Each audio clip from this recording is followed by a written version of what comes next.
Yeah, you're logged now. You're live. Yes? Okay. Thanks very much, and welcome to this afternoon's presentations. We have three really exciting presentations this afternoon around areas that I'm particularly interested in, which are risk and recovery. So we have three fantastic speakers for you this afternoon.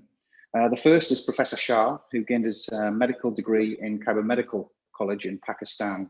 He's held a number of prestigious positions in Pakistan, the USA, Canada, and he's currently professor and public health practitioner in UAE University. He's particularly focused on studies around health inequalities and non-communicable diseases, particularly looking at the issues affecting youths and migrants in the UAE. He's going to present a really interesting look at his study on intimate partner violence in the context of mountain villages in Pakistan. So without further ado, I'll hand you over to Professor Shah, and we look forward to his presentation. Thank you.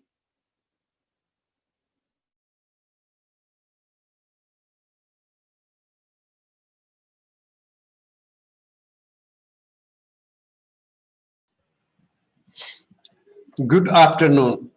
This afternoon, I will be sharing some of our research work titled Intimate Partner Violence in Himalayan Mountain Villages of Gilgit-Baltistan in Pakistan. As you know, that intimate partner violence is quite common problem both in developed and developing countries. It includes all actions that violate one's sense of self, physical body, and sense of trust. It involves episodes of violence of physical, psychological, or emotional, or sexual nature, perpetrated by a current or former intimate partner. And it has a lot of consequences, particularly the participants in this study are married women, but also their kids. So the consequences in the maternal woman include psychological manifestation, including major depression, suicidal behavior, suicidal ideation, and suicide. And also it is related with post-traumatic stress disorder and disorders of sleep and eating and other psychosomatic disorders and syndrome. It has also very serious consequences for children, because children will be the first time that they will be experiencing this violence, and they will witness the violent behavior at home. And those studies have shown that those children who are exposed to such kind of violence are more likely to normalize gender inequity. And they develop attitude towards violence, develop future abusive relationship, and they themselves become victim of educational failure. And also psychological consequences, like they develop depression, suicidal ideation, and even suicide. And also substance abuse is a major outcome of exposure to violence at childhood. So given these associated consequences, it is a major public health issue. So this was study done in the Himalayan mountain villages of Gilgit-Baltistan. This population is situated in this picture of Pakistan. You can see that it is situated on north extreme of Pakistan, near Indian border, and this was the road, the Karakoram Highway, now called China-Pakistan Economic Corridor, actually passes in through these villages. And it has a population of around 2 million, and this is quite remote area, and it is this is a typical village in the area. So people were and still farming, that is the major source of income in this population. And this particular village, the first study in this particular village was done in 1927. That study was done by Robert McCreeson, president of Oxford University, and who was interested, and then he heard that there were people in these areas have very long life. So they live beyond 90 years. At that time in UK people would not survive that long. Their survival was not possible in those days, even in European countries. So he was just wondering, because he was a nutritionist and a physician, he was just wondering why these people have such a great life. And so he came here and he conducted several studies. And one of the major study was feeding. And Robert McChrysson is also known as father of modern nutrition, because he was the first to link the nutrition with health. And he noted, and he did a very interesting study in this village, where he gave the local village diet to albino rates, and then 300 albino rates, and the local British diet to another 300 albino rates. And he followed for 14 months, and then 14 months in human is like a follow-up study of 45 years. So he showed that those people who were using this diet, which was mainly vegetable, fruit, and nuts, and the other thing he said that was they were very, very happy people, because the whole village lived like a big family, and they were collaborating and helping each other. There was no paved road at that time. So these people were very happy, and they had no chronic markers of chronic diseases. So this study was followed in the same village by two cardiologists from USA. They conducted the study in 1965, and then they took blood sample of people aged 90 years and older. And they did not find any markers for chronic diseases, like their fasting sugar was normal, and blood pressure, hypertension was not a problem. At that time, these people were, using apricot for breakfast, and very healthy and productive life. But then conditions changed over time, because these lands were divided and redivided, and then people have small land holding.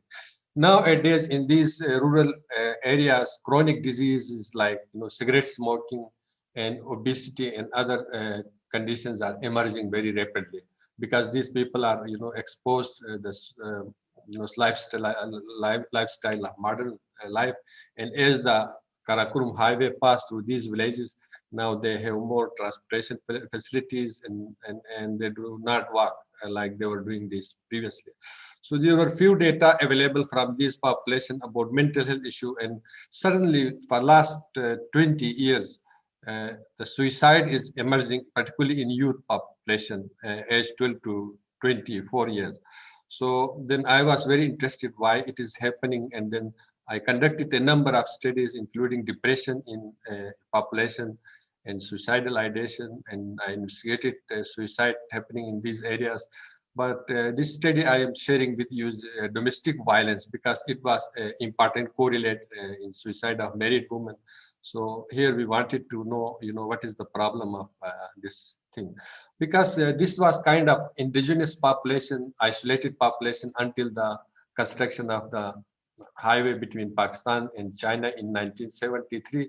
Until that time, this was totally isolated community. So they have, village practices and certain, norms and cultural tradition and cultural values, and these are gradually decreasing. And studies, global studies have shown that population-based studies have shown that the suicide mortality is particularly high in these kinds of population. Here I am sharing you with the example of Canada. So where it, this Aboriginal indigenous people, very high rate of suicide, like 44.8 per 100,000, compared to the other populations, is very high. Similarly, suicidal ideation and enters quite high in indigenous population. So there are other indigenous populations which show similar kind of find. When these people's tradition, culture are disturbed by modernization, then they suffer more depression and then suicidal tendencies, and it might be true also for these villages. So we conducted previously another study where we examined a random sample of population, married women again at that time, and then we at that time I was collaborating with my colleagues in Canada, and we do the same study in Canada in the province of Saskatchewan, population study, and then we look the we using the Edinburgh postnatal depression scale we use to we assess the prevalence of depression. And then you can see that in this population, the prevalence of depression, symptom of depression was 48.4 And in Canadian indigenous population, it was 31.2, and then Canadian Caucasian, it was 3.5. So you can see the huge difference in the prevalence of depression across these population setting. So it means that this population now have a high rate of depression compared to Aboriginal or indigenous people of Canada.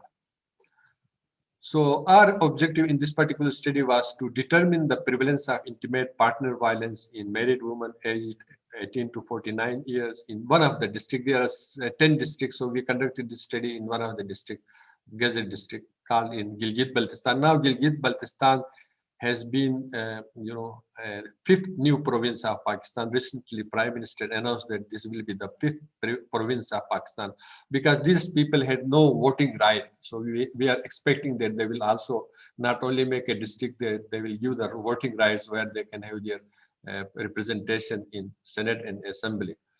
So, and our second objective was to find out, what are the associated factors related with the intimate partner violence in this population.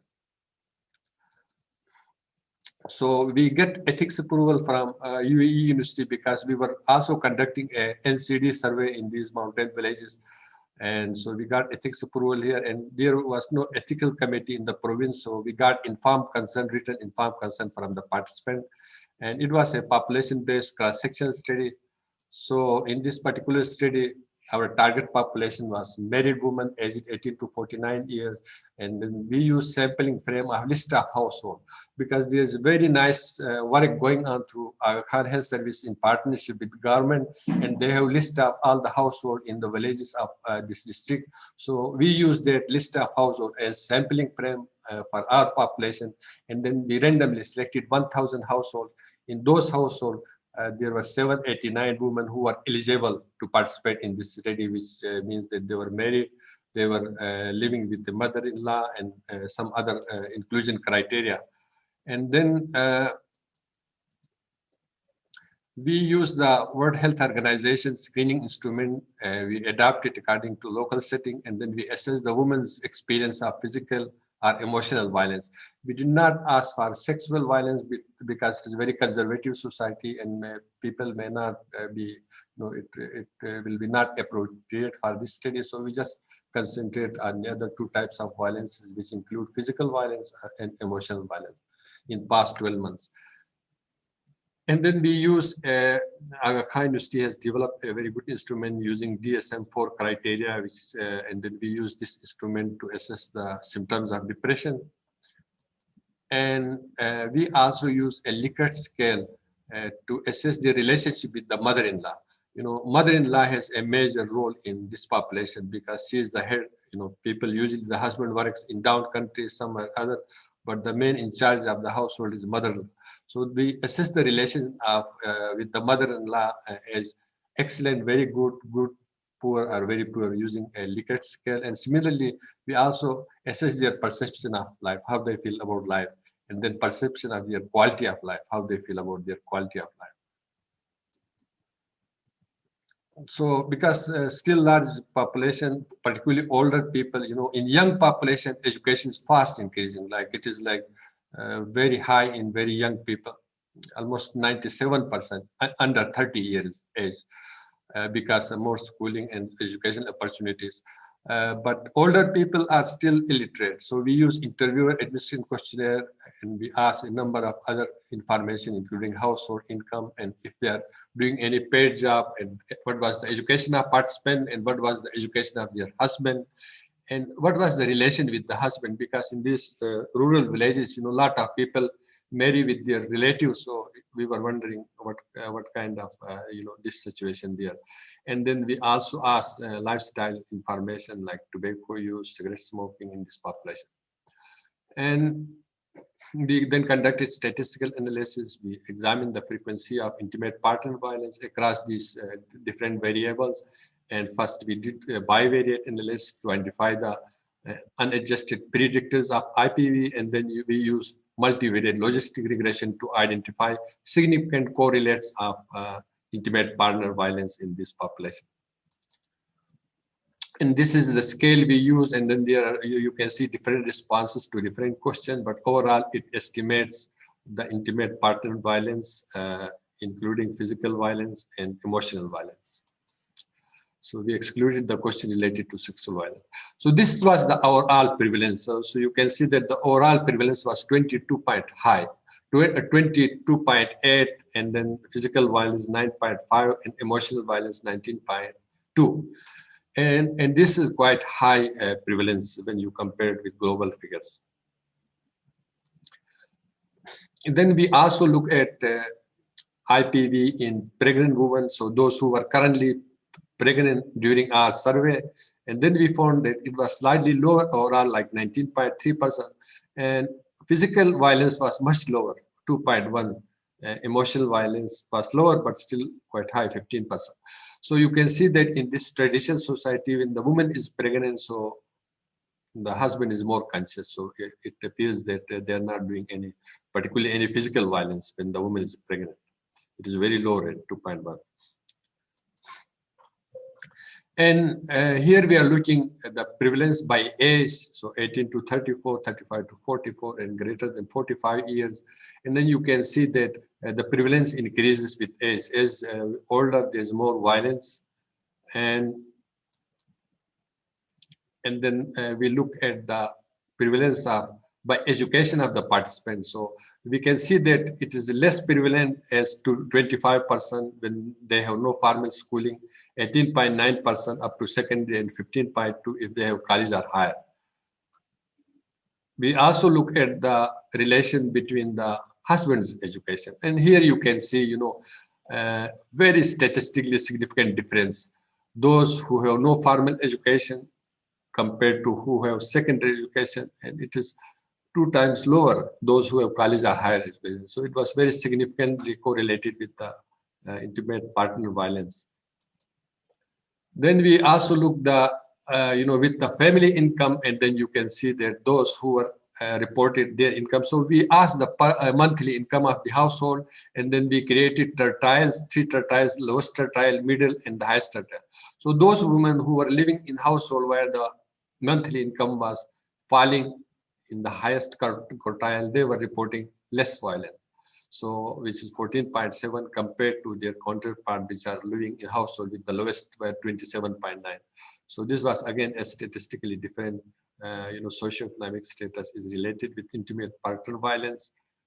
And also, we asked about the employment, if the woman was doing a job where she was earning cash income. In our other study, we found that it had a significant predictor of depression, but with intimate partner violence, it was not significant. You can see the p-value was 0.709, so it was not significant, this relationship.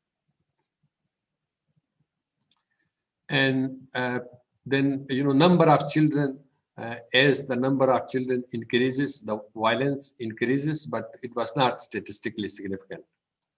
And then, when we look at the perceived health, naturally those who are suffering from intimate partner violence, a high proportion reported, poor health, 31.9% compared those who had good to excellent relationship, good to excellent health, those who were, not experiencing the violence. And then quality of life, so those women, reported they had good to excellent quality of life. They had, less intimate prevalence, 21%, and those, and those who were, a high proportion of those who were having this intimate partner violence, almost half of the study, 50%, stated that they had a very poor quality of life. So this is also very significant and important. The relationship with mother-in-law. So, those,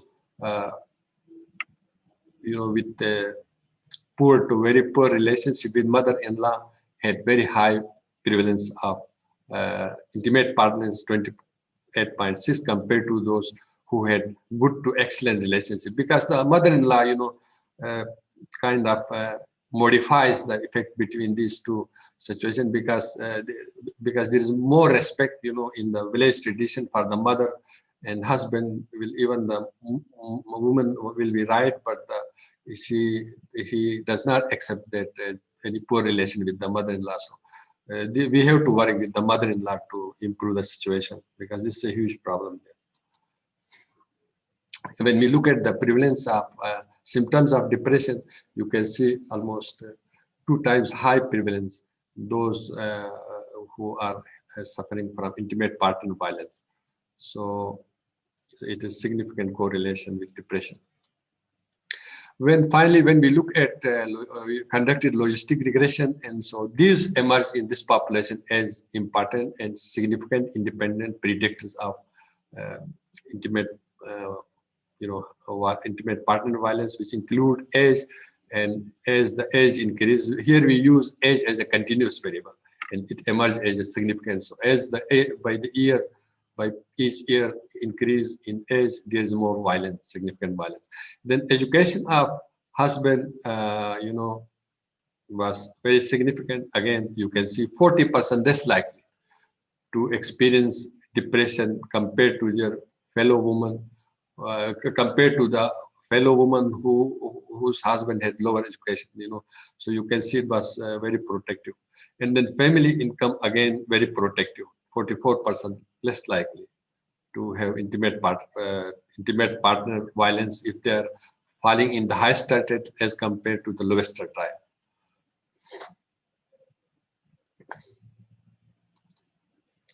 And again, the mother-in-law relation, if they had poor or very poor relation, they were 2.85 times more likely to experience intimate partner violence.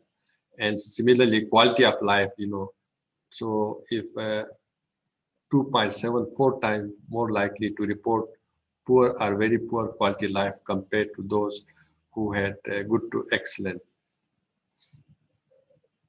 And then,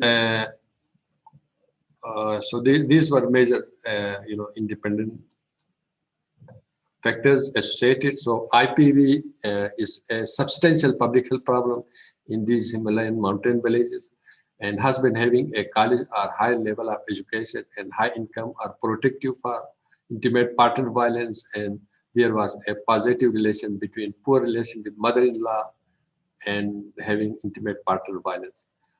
Given the significant positive association with depressive symptom, poor perception of physical health, and poor perception of quality life, IPV merits serious attention. So we need to educate people there, both, not only male children, but we have to educate the children in school at early age, so they know that it is not right to have violence with women.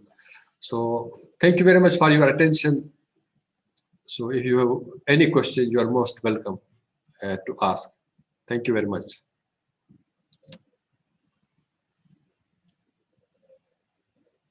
Really informative and interesting study. Not unusual to see the correlation between ill health, poverty, and education, and violence, interpersonal violence. I'm going to try and get us moving along quite quickly because, as you can tell, we're slightly over in terms of our time. So without further ado, I'm going to quickly introduce our second speaker. She has a real interest in risk assessments and psychometrics. Dr. Sharon Al-Amour is a clinical psychologist who works at the Foundation for Women and Children, which is actually just down the road from us at Al-Amour. She's going to tell us about the outcomes from a systematic review, looking at contemporary approaches to risk assessment in the context of domestic violence. So I'll keep us on track and ask Dr. Amour to take us through her enlightening findings.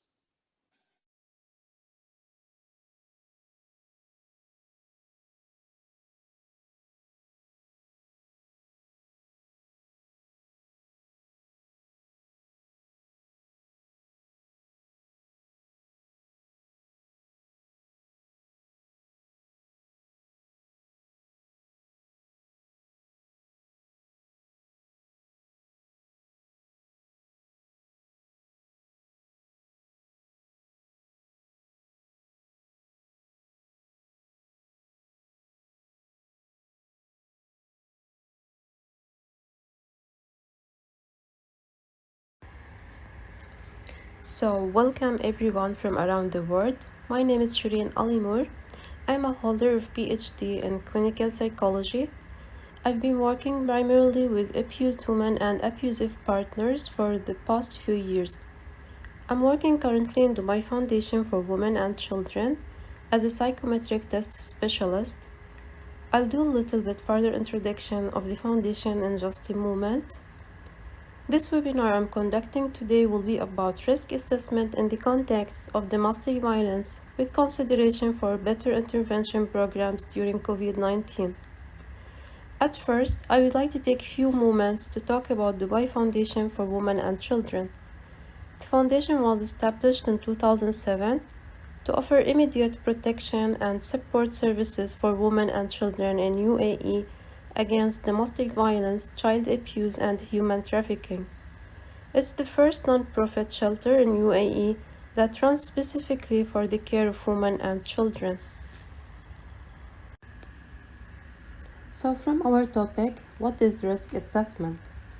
Before discussing risk assessment tools, it's important to first understand what is meant by risk assessment. Risk assessment is a decision-making process through which we determine the best course of action by estimating, identifying, qualifying, or quantifying risk. Although there is currently no agreed open definition of risk, a common definition used in the risk literature defines it as the probability to engage in a certain kind of behavior in the future. This reflects the fact that risk is a moving target, not static. It's dynamic, which means it changes across time and situation. In the context of domestic violence, when we are thinking about risk for a domestic violence victim or survivor, we're thinking about what safety measures and safety planning we can do with the victim. On the other hand, if we are working with the person who caused harm, we'll be thinking about offender management. In general, the more sources of information the assessor is able to access, the more likely the assessment will be thorough and accurate.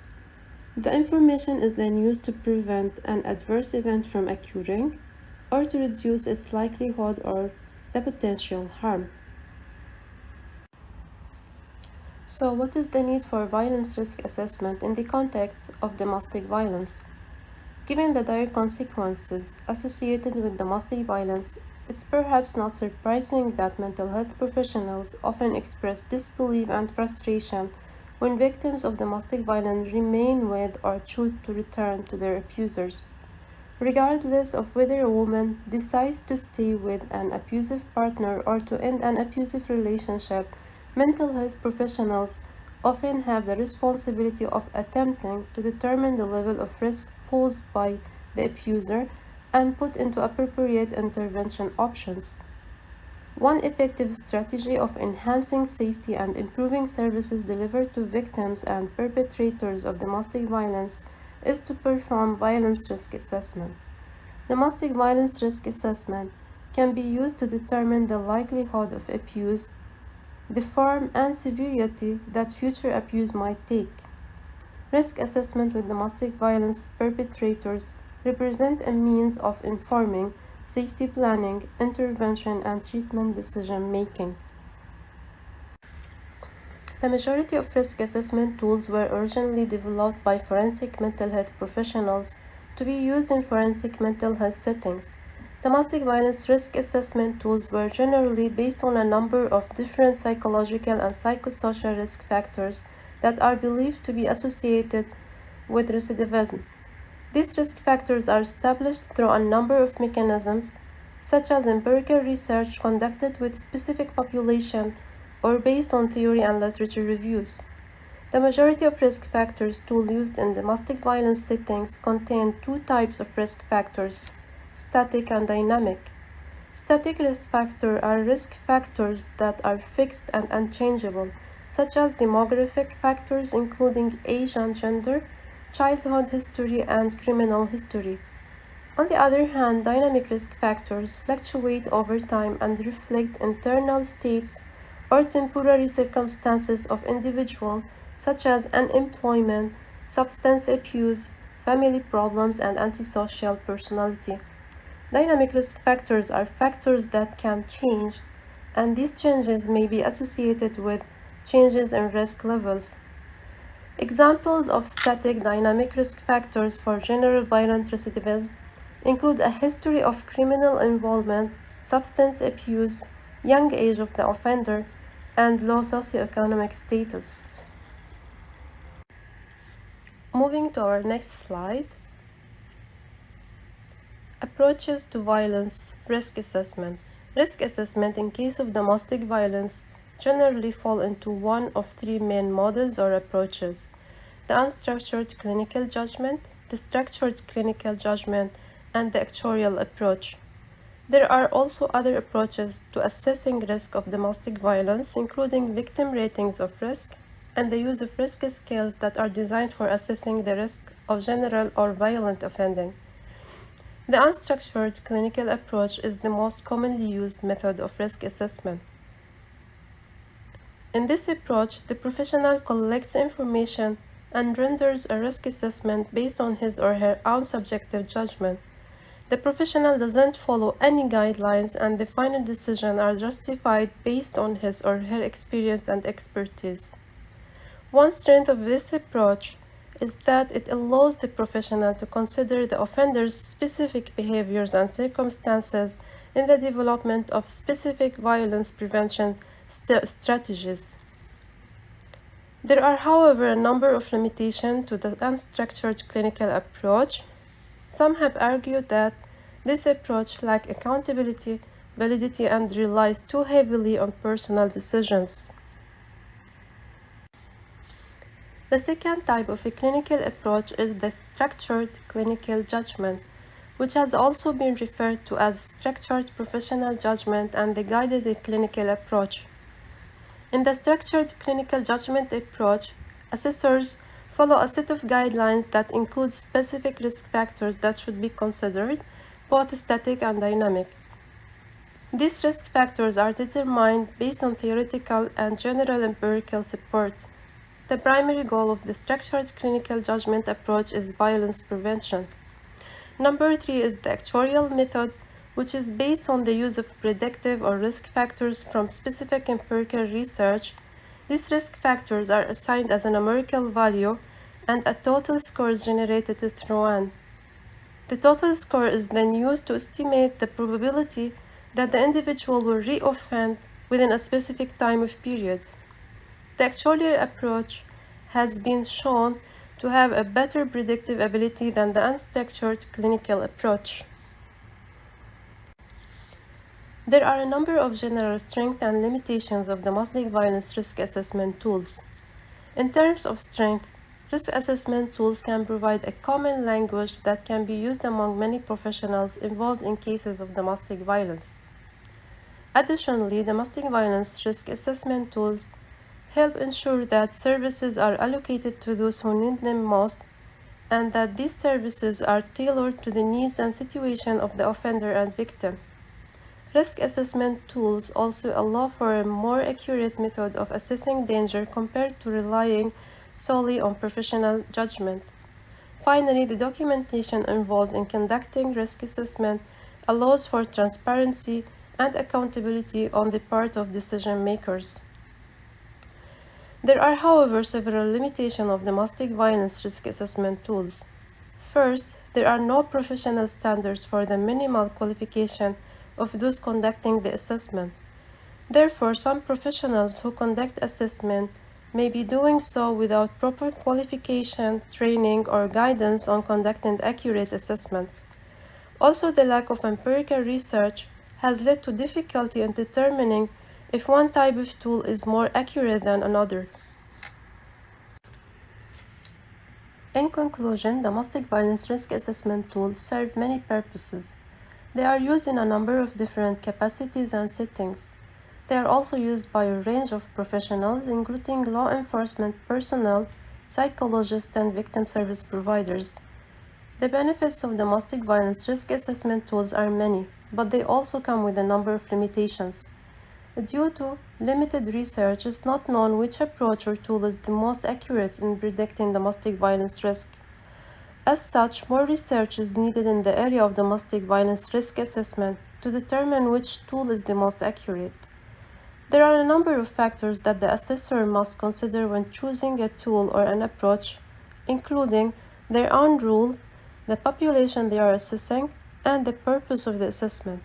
It's also important for the assessor to keep in mind the various strengths and limitations of the specific risk assessment tools. Keeping these elements in mind, it's possible for an assessor to choose the most appropriate tool to guide the assessment of the risk. Finally, thank you everyone for joining me today. If you have any question, please feel free to contact me at any time on my email as shown in this slide. And have a great rest of your day. Bye bye.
Thank you very much for that, Dr. Alamore. That was really interesting, and I'm sure I'll have a few questions for you myself later. We're moving quickly along onto our third presentation this afternoon, and one which I'm really looking forward to. We say ciao to Dr. Carosa, who is with us from Italy, our third and final speaker. Dr. Carosa is a psychiatrist and director of mental health and addiction services in Ferrara, Italy. She has held a number of eminent positions in Italy and is currently the co-director and master of evidence-based and recovery-orientated psychosocial treatments in the University of Ferrara. Dr. Carosa is a former member of the World Psychiatric Rehabilitation Association and is currently a member of the Italian Association of Psychosocial Rehabilitation. And today she's going to be looking at new organizational centered models to prevent and treat psychiatric disorders in adolescents. So, Dr. Carosa, over to you.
Can I start? Yes. Okay. Good afternoon to everybody. First of all, I thank very much Professor Medhat El-Sabbahy, my dear friends and companion of Pathway, for his effort to join us in this prestigious conference and to stimulate sharing of knowledges and different experiences. And so I am honored to be here with you. I'll talk about a new organizational user-centered model to prevent and treat the psychiatric comorbidity in adolescents. In Europe, 15-20 of adolescents have at least one psychological or behavioral problem, and there is a real risk that mental health problem generated during adolescence may continue into adulthood or even become chronic. About half of all mental health problems in adults have started during adolescence. Mental health problems not only affect young adolescents and their environment, especially families, but also have a deep implications for their social development and for the global economy. But what are the requirements for adolescents and young people mental health services? Often, and the attitudes of the workers are not particularly suitable for the cultural needs of young people. Several studies have examined the requirements for health services and their workers. In the studies of Ambrose, Harper, Dixon, and Browell, and especially McCorry in Australia, adolescents were asked what an appropriate congenial service to young people should be. Asked what are the characteristics that adolescents appreciate. First of all, active involvement of young people in service design, in care delivery, it has peer support, group therapy, self-help groups, and in evaluation and monitoring of services. Facilitating access to reduce barriers to adolescents, convenient open hours, access without parental permission, low reducing waiting times, convenient location close to public transport stops, a pleasant and welcoming environment, a discreet entrance, and a positive image. Invest in awareness, raising activities, communications, brochures, posters, websites, and improve mental health knowledge. Teenagers often don't know what to do or where to go when they need help. Provision legal and economic aspect. It should clearly explain what adolescents expect when they are under 18 years old and turn to a service unknown to their parents. Strive to ensure continuity in the therapeutic relationship with the operators, for example, by minimizing staff turnover. Teenagers are in a turbulent phase of their lives, therefore caregivers should try to offer stability. Role models. It has young people who have experienced similar problems in the past because they have a positive effect on adolescents' well-being. And what are quality indicators for adolescents and young people mental health services? First of all, structurally quality indicators. It has the service must be accessible. Adolescents have access to healthcare in good time, income, physical location, and cultural background. There are no waiting lists. This is very important. The lack of waiting list. The service is available and easily accessible. The operators are capable and competent and regularly follow training on topics related to adolescents. Second, process quality indicators. Psychosocial, medical, and other interventions are carried out in a balanced manner. Treatment is provided continuously and in a coordinated way, without interruption, coordinated over time, according to programs, doctors, organization, and levels. There is a collaboration with other services, social services, primary care, etc., in order to ensure integrated care. The services are innovative. The operators have a positive attitude toward adolescents. They act in a respectful, honest, cooperative, friendly, and trustworthy way. Workers apply the principles of shared decision-making with users and families in practice. The families and users, adolescents, but all our users appreciate very well the process condition, the shared decision making with the practitioner of our services. Services and professionals make adolescents autonomous and responsible by teaching them how to deal with problems and encouraging them to ask for help when faced with daily problems. The services deal with ethical principles and respect the rights of adolescents.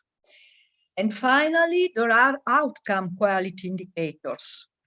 The therapy provided has a positive impact on the symptoms of adolescents, on their daily life.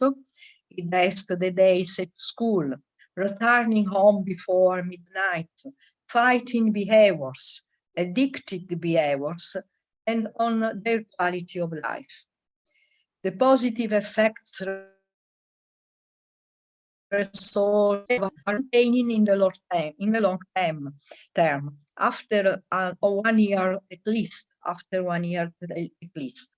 The expected outcomes are achieved with a reasonable time frame. The dropout rate is reduced to a minimum.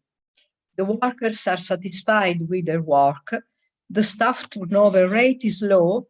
Sick leave days are few among workers. The incidence of burnout is low. User-centered approach, overcoming fragmentation between mental health services and other health and social agencies. In the light of the previous considerations and of dramatic increase in the last decade, also in Italy, of adolescents and young people with serious mental illness and substance abuse, that need integrated, multidimensional, interprofessional treatments, we decided to implement based on putting the person and his family at the center of the care. In other words, we are trying to go beyond services that work each on their own, because we assisted to the failure of parallel model as well as sequential model of the organization of mental health services in Italy. The user-centered approach implies to build an interprofessional team compounded by units and services. Community mental health service, it has practitioners that come from community mental health centers for adults, childhood and adolescent services, substance addiction services, social services, inpatient services, and primary care. And what is the methodology of user-centered approach? The assessment of care needs is multidimensional. The outcomes to be achieved, and not on a generic taking charge. The team plans regular meetings among all practitioners involved, with the aim to review the treatment plan on regular basis. Each professional defines the outcome on which he or will commit himself.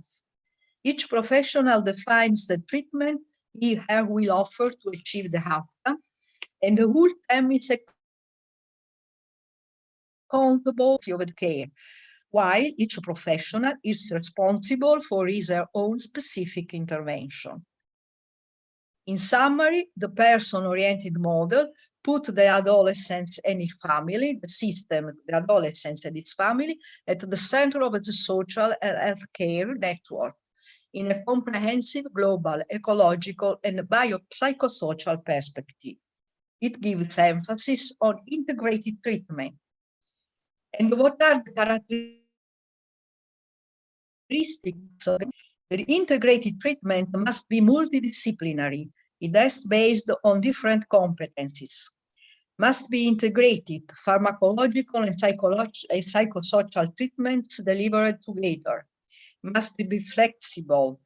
It is adapted to the needs, preferences, and changes of the patients and to the stage of illness. Must be coordinated. The different intervention must be synergic and directed to the same objective, based on the expertise of staff, not only of the titles of the staff, but on expertise and motivation of the staff. Must be multidimensional. It has the need to intervene on different dimensions of the people, of person with mental illness, biological, psychological, and social. Need to intervene on different areas of life, work, school, family, home, and leisure, and the need to intervene on physical comorbidities. The integrated treatment must be systematic. It is conducted regularly and with precise methodologies, intensive, intervention not hidden out in time, and assertive, constantly repeated, even in the presence of refusal and dropouts of patients. And what should be the qualities of a caregiver, of the practitioner, of the workers? Teenagers attach great importance to the attitudes and to level of competence and motivation of caregivers. Professionals ideally should have the following characteristics. They are motivated, honest, passionate, enthusiastic, offering support, relating easily, and are respectful. They adopt enable and are familiar with the many changes in teenager lives. They provide young people with basic health information so that they can choose freely and in informed manner. They are convinced that teenagers have a promising future and transfer this conviction to them. They are sensitive to hierarchical differences, avoiding an us against them attitude and don't treat adolescents in disqualifying way. The practitioner should know how to do a multidimensional assessment of the patient and his or her family, to build a trustworthy and reliable relationship with the patient and his or her family, to identify and try to counteract paternalistic, guilty, or moralistic attitudes toward patients and families, to counter the patient's resistance to connection and to change his behavior and lifestyles, and to deal with symptoms resistant to the medication with psychosocial treatment. To improve the social functioning of the patient and support him or her in social roles, invest in social valid roles. To deal with the crisis with the psychosocial approach other than pharmacological ones, to cope with the communicative and behavioral dysfunction of families and enhance their role in the recovery process. To recognize mental health recovery outcomes and to work with colleagues of multidisciplinary team. Early intervention program in mental health department of Ferrara takes in charge adolescents and young people from 14 years old to 30 years old with signs of psychosocial vulnerability, prodromal symptoms, a psychopathology and disadaptive behaviors indicative of clear psychosis or personality disorder. And what are the delivered treatments? We deliver behavioral therapy, dialectical behavioral therapy, especially for serious personality disorders, individual and group, systemic relational family therapy, psychoeducation to the patient and family members, social skill training, illness management and recovery, and case management. Illness management and recovery, a treatment that help patients, especially adolescents and young people, to become more self-determination, to manage symptoms and consequences of mental illness, and to build a network support, a support network of friends and other people. The focus on our treatment is the interdisciplinary team. The program is carried on by a macro team of 30 professionals from different disciplines. They are psychiatrists, toxicologists, psychologists, social workers, occupational therapists, and nurses, and from different services: community mental health center of adults, childhood and adolescent services, substance addiction services, inpatient services, social care. The macro team have monthly meetings. The macro team of 30 workers is divided in the macro team is divided in 5 macro teams, one for each district. We have 5 districts in our catchment area. They co-design and share the treatment plan, the definition of objectives, the choice of action, and the assessment of outcomes in weekly meetings. The macro teams are to reach, and each of the professionals involved defines the outcome on which to work and the action treatments necessary to achieve it. The patients are referred to program by different services and agencies: community mental health centers, inpatient services, eating disorder service, childhood and adolescent services, substance addiction services, and social services and primary care. IDES practitioners. Some data of our experience. The sample. In 2020, 130 patients are being assessed, and 91 patients with psychotic onset were taken in charge. 69 males, 75.8%, and 22 females. Nationality, 84.6% Italians, 15. The mean age is 23.0 years. The first success, 36.3% through hospitalization in inpatient services, mandatory or voluntary, and 53% through community-based mental health services, 7.7% other, best social services or school. And regarding substance abuse, 49% have mainly cannabis, cocaine, and alcohol. And the duration untreated psychosis is on average 4.3% months. Regarding the rate of hospitalization, about 130 patients, we had from 1 to 7 hospitalization for 24% of 133 patients, and 76% and non-hospitalization about 76%. And regarding outcome issues over the first 2 years, we had 62% of patients discharged from early program team and returned to primary care, and 83% discharged early from early program team and returned to usual psychiatric care.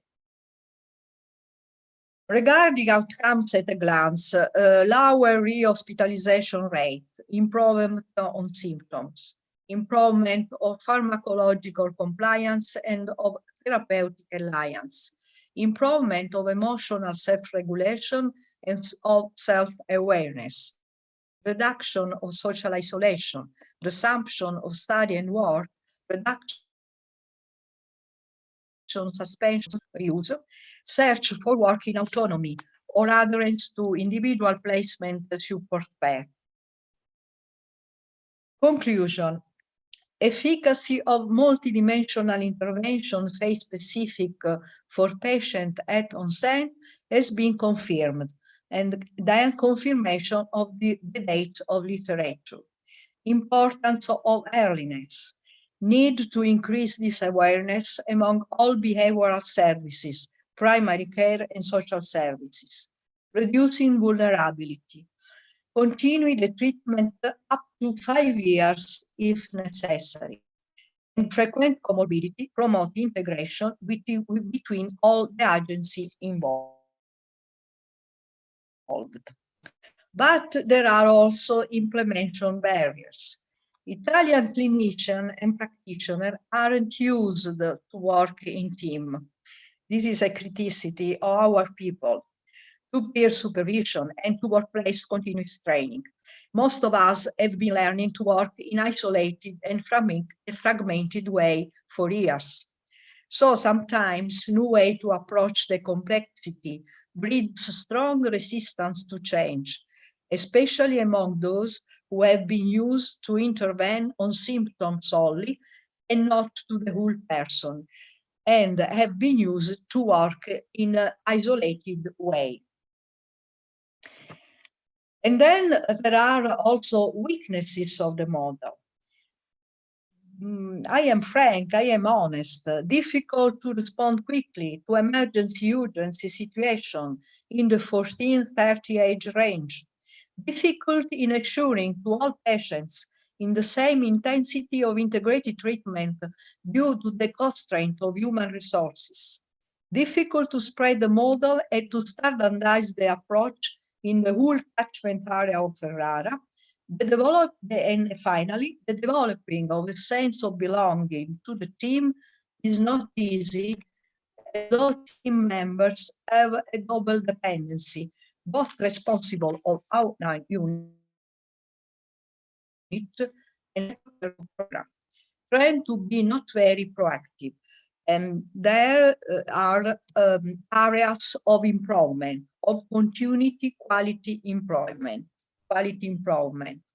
But there are, fortunately, also strengths of the model. This model, in our experience, reduces fragmentation, possible inconsistencies, and overlapping interventions. Is a response to the need for multidimensional and interprofessional integrated treatment communication processes and promotes network work. Enhances the specific knowledge and skills of the practitioners, allows to more easily identify the most appropriate and effective types of intervention in a shorter times and with a lower expenditure of energy. Stresses the interaction between social and biological factors in health promotion, recommends the need to work in close cooperation between all social and health agencies participating in a patient treatment plan, enhances shared knowledge with other disciplines, enhances the skills of users, carers in the whole community, and the whole community, supports the importance of evaluation of process and outcome. And this is my important, the last point is my important in my opinion, does not burden the patient and its family members to seek the most appropriate treatment and to link more services on more professionals. And I want to conclude my presentation with the words of my mentor, Max Spivak. The patient without hope are the results of practitioners without hope.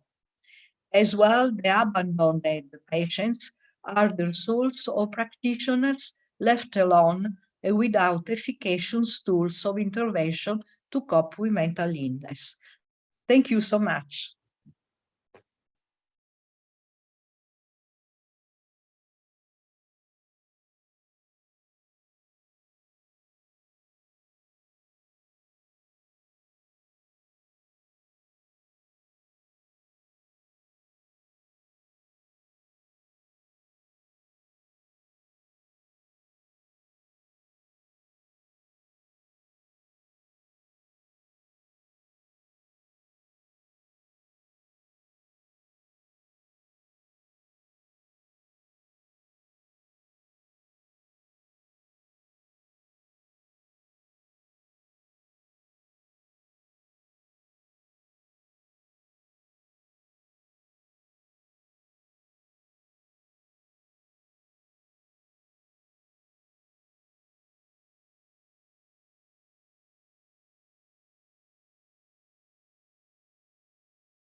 Go.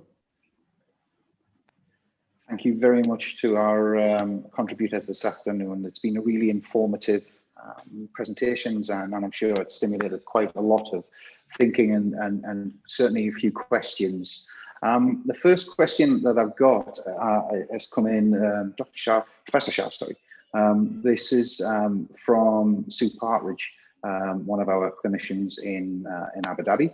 And what she said is, how much is known about the impact of IPV in the UAE, and do you think the same relationships might be found here, protective factors?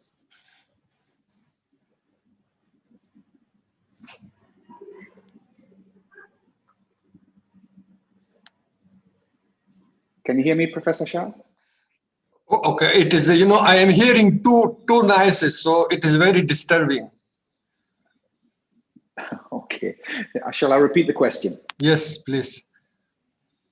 Okay. Can you repeat the question? We've got a question. Yeah. Yes.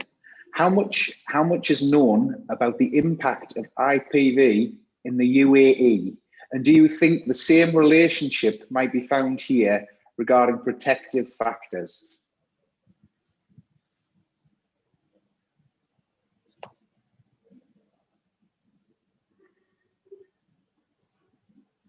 No? Hello? Okay, I think we've got a slight problem with that. Dr. So, Carosa? I did not, I'm not familiar with similar studies in UAE, so I cannot, you know, I have not conducted any study here, so I cannot compare it.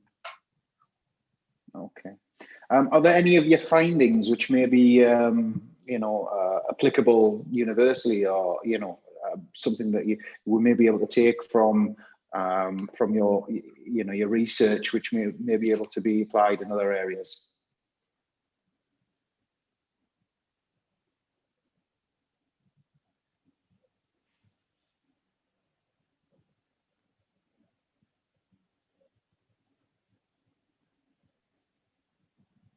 I think we've got a slight technical problem. No? These are, you know, a lot of these findings are globally, particularly developing countries, where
Okay, go ahead. Okay. We seem to be having a slight technical problem there, and Professor Shah hopefully will be joining us back very soon. Dr. Carosa, I wonder if I might ask, has there been any financial challenges around implementing a more integrated model of care? I know we're always looking for the best evidence-based practice, but we're also concerned about the most cost-effective treatment methods as well. So I just wondered if there'd been any challenges financially around it. Thank you so much for the answer, Dr. Hall. It's a big question. It's a big question. It's a very complex question. Because I think that the integrated treatment reduce the cost because avoid the double intervention and the inconsistency and overlapping of intervention, and this reduce the cost. But the problem is in Italy is to have the sufficient the resource enough human resources to implement psychosocial treatment to all patients that need psychosocial treatment. Because if you want to deliver, for example, social skill training or illness management and recovery or psychoeducation treatments to all patients that need this treatment, you must have very many practitioners trained, and there is needed many time to deliver treatment, because every treatment lasts an hour. And according to the procedures, you must deliver treatment two times a week at minimum. And then we have not the human resources enough to respond to it. And my response is that in reality, the psychosocial treatment, the integrated model reduces costs, but psychosocial treatments increases costs. Is it clear? Yes. Yeah. In the UK, we've seen a very similar kind of impact. And I think initial costs. So one of the things are the initial costs. It looks as though it would be a more expensive model. However, the longer term benefits mean that they're actually saving money in the long run. Yes. Yeah. Yeah. Okay. I agree. Absolutely. I agree. The long time is benefits, but the short time is necessary many funds for this treatment. Yes. Short time, Okay. yes. Absolutely. Well, thank you very much for that. And thank you very much for your fascinating presentation. I don't think we're going to get Professor Shah back. I think we've had a few technical problems this afternoon. But thank you very much for bearing with us and contributing to this fantastic conference. Once again, thanks, guys, and we look forward to the next session straight after the exhibition visit and online networking. Okay, thanks very much.